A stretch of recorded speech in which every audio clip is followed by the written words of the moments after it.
दोस्तों कई बार ऐसा होता है कि जब हम किसी निर्णय को लेने से डरते हैं। उदाहरण स्वरूप जैसे मैं अभी रेलवे की परीक्षा की तैयारी कर रहा हूँ, लेकिन मैं नियमित रूप से प्रतिदिन नहीं पढ़ पाता हूँ। कई बार ऐसा लगता है कि मानो मैं परीक्षा निकाल पाऊंगा कि नहीं, और यही सोचकर मैं उतना समय अपनी पढ़ाई पर नहीं दे पाता हूँ। लेकिन मैं फिर ये सोचता हूँ कि आज जो मेरे पास समय है, मौका है पढ़ने का, कुछ बड़ा करने का, यह अनमोल समय वापस नहीं आएगा। बस थोड़ी सी और मेहनत, आरामदायक परिस्थितियों में आप अपने सपने पूरे नहीं कर सकते। इसके लिए एक बहुत बड़ा कारण है, और आज यही कारण आप इस कहानी के माध्यम से जानने वाले हैं, जो आपको सफल बनाने में मदद करेगा।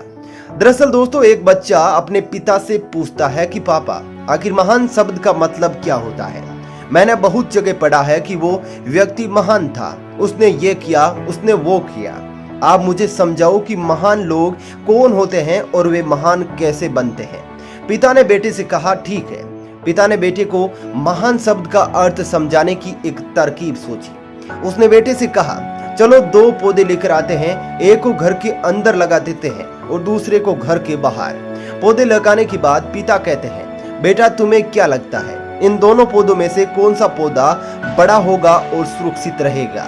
बेटे ने कहा, पिताजी ये भी कोई पूछने वाली बात है। जो पौधा हमारे घर के अंदर है वो सुरक्षित है और बड़ा भी होगा, जबकि बाहर वाला पौधा बिल्कुल सुरक्षित नहीं है। उसे बहुत सारे मौसम झेलने होंगे, उसे कोई जानवर भी खा सकता है। पिताजी शांत रहे और उन्होंने कहा, बेटा इसका जवाब मैं वक्त आने पर दूंगा।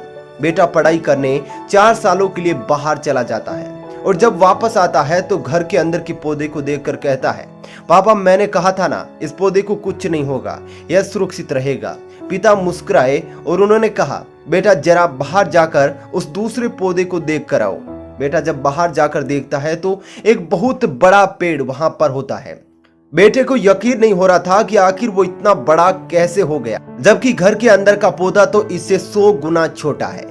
पिता ने बेटे को समझाते हुए कहा कि बेटा ये पौधा इतना बड़ा पेड़ इसलिए बन पाया क्योंकि इसने हर मौसम का सामना किया, हजारों मुश्किलों से लड़ा। लेकिन अंदर का पौधा सुरक्षित होने की वजह से न ही उसने कोई मौसम का सामना किया, ना ही उसे ठीक तरह से धूप मिली, और इस कारण वो बड़ा नहीं बन पाया।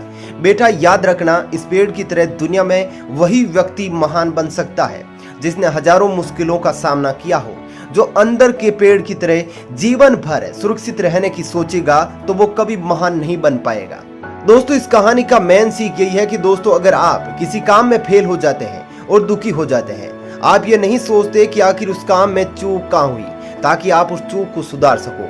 अगर आप बीच में ही हार मान लोगे तो अंदर के पेड़ की तरह आप भी अपने जीवन में बड़े नहीं बन पाओगे। महान लोग महान बनने से पहले बहुत बार फेल हुए हैं, उसके बाद ही वे महान बन पाए हैं। अगर आप फेल होने के बाद भी अपने काम के लिए अड़े हुए रहते हैं तो समझ जाओ, आपको महान बनने से कोई नहीं रोक सकता।